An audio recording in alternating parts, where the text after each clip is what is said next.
Welcome to The Jump. I'm Richard Jefferson in for Rachel Nichols, and I'm joined by fellow NBA champion Kendrick Perkins, as well as our front office insider Amin El-Hassan, and I promised you I wasn't going to mess with your name. But coming up, we will discuss which team is more trustworthy heading into next season, the Warriors or the Nets.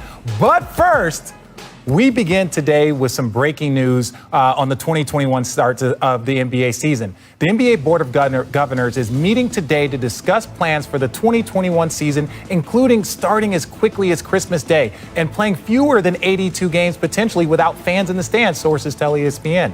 Friday, October 30th, is going to be the deadline to discuss all of the modifications to the collective bargaining agreement for the 2021 season, and the draft is scheduled for November 18th. I want to bring in Brian Windhorst, who co-authored this report with Woj and Zach Lowe. Brian, how realistic is it starting the NBA season on Christmas Day? Clear your schedule. I think there's a very strong chance that is going to happen. In fact, I think it's going to happen even before Christmas, because you're going to not want to have ring night on Christmas Day, for Christmas.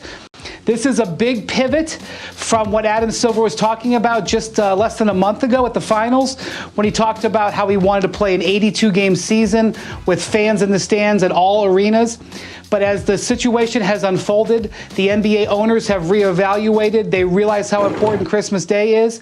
And in their meeting today, they have made the recommendation to begin on Christmas or slightly before, with a slightly reduced season, perhaps about 72 games, finishing on time in mid to late June, and back on schedule for 21-22.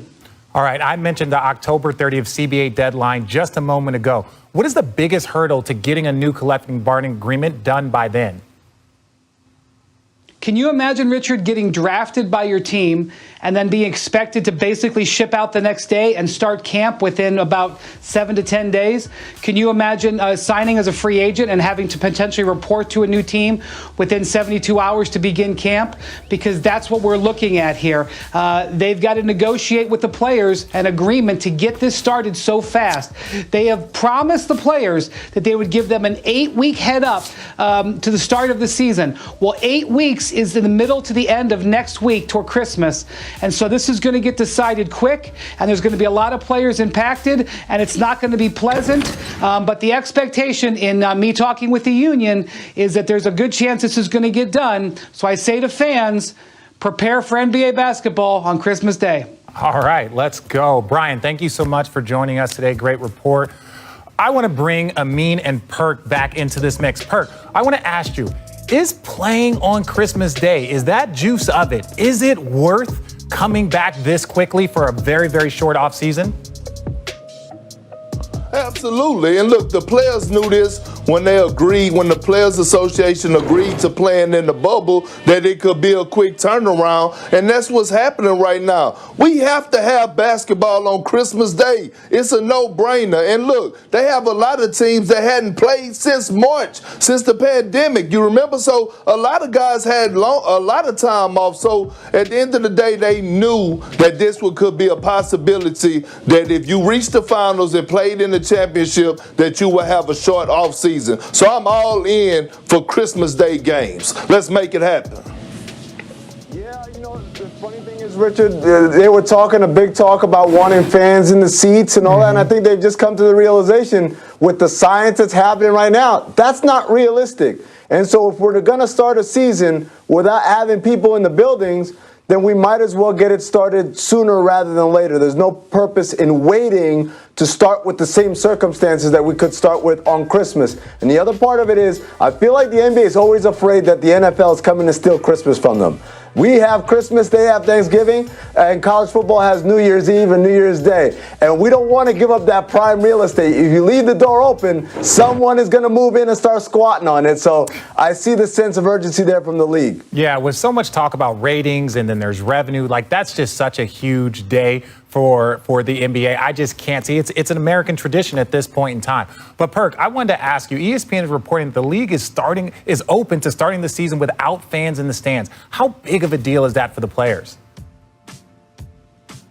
Well, it's not. I mean, they got used to it. A lot of players got used to it playing in the bubble. But, fans make the NBA. Without fans, there's no NBA. So it'll be interesting to see. I mean, obviously, watching the NFL, we watching some games. Some arenas don't have fans. Some do. So it'll be interesting to see how the NBA and Adam Silver figure things out. But, fans is what bring the joy to the game of basketball. And you fight to have home court, and you want to be at home and the fans are rowdy, or you want to be on the road playing in a hostile environment. So it may play a huge part. Yeah, Richard, they estimate the income from people coming to games, tickets and parking and concessions and all that to be somewhere in the neighborhood of 35-40% of league income. So it's a big deal to say we're going to start and we're going to play without these people in the building. Having said that, there's a lot of income that comes from TV, whether it's local TV deals to the individual teams or the national TV deals that get paid out to everybody, to the league, and distributed to all the teams. So, again, the idea of playing the games and having good ratings might outweigh the need to wait until you can have people in the stands. As far as the quality of play itself, I think Perk hit it on the head. Most of the guys, 22 teams played in a bubble without fans in the stands, and guess what? The basketball was fine. The basketball was great. We didn't have any drop-off in intensity. We didn't have any drop-off in execution. So, and while we all wish fans were in the building, this is going to get there at some point. For right now, let's just play basketball. Yeah, no, I agree with you guys. I'm not saying the Lakers wouldn't have won the championship. I'm just saying I would have been very interested to see how the brackets would have played out if there was home court advantage and those things that players were playing on. But we're going to have to wait and see. Coming up, the Warriors, who owned the second overall pick in the draft, were blown away by Denny Avdija, and I got that right on the first time. During his work, NBA champion, once again. Jeff Zilgit. LeBron, 3 seasons ago, after you beat Toronto, you told Cleveland.com that you didn't have anything left to prove, or you asked what you had left to prove. And I wanted to know if that's changed over the past 3 years. Did you feel you had something to prove, and why is this one so important for you?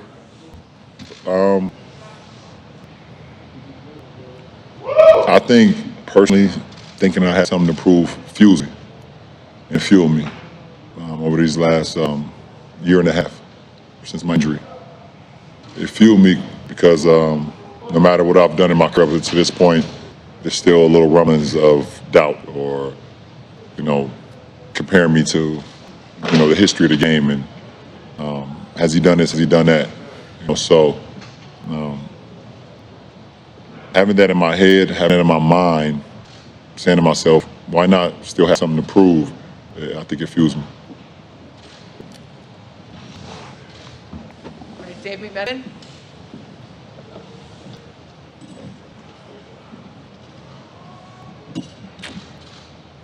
LeBron, all the circumstances surrounding this one, being in Orlando, having 4.5 month hiatus, away from family, everything going on in the country, how does that add context to this fourth ring versus the other three? I think they're all special in their own right. They all have their obstacles, things that went on throughout the course of the year, both on and off the floor.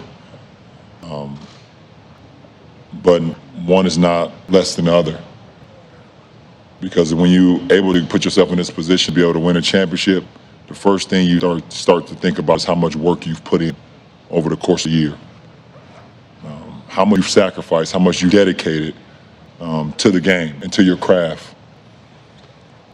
That's always been the most fulfilling thing for me, besides seeing my teammates as happy as they are, is being able to know that you could put the work in, literally trust the process, live up the process, and then see the results. And I think not only from a basketball player, but from everybody, whatever craft, whatever work space you're in, to be able to put the work in and live along the process and build along the process and then be able to see the results. I think we all live for that moment. Okay, we're gonna go Michael. Okay. gonna be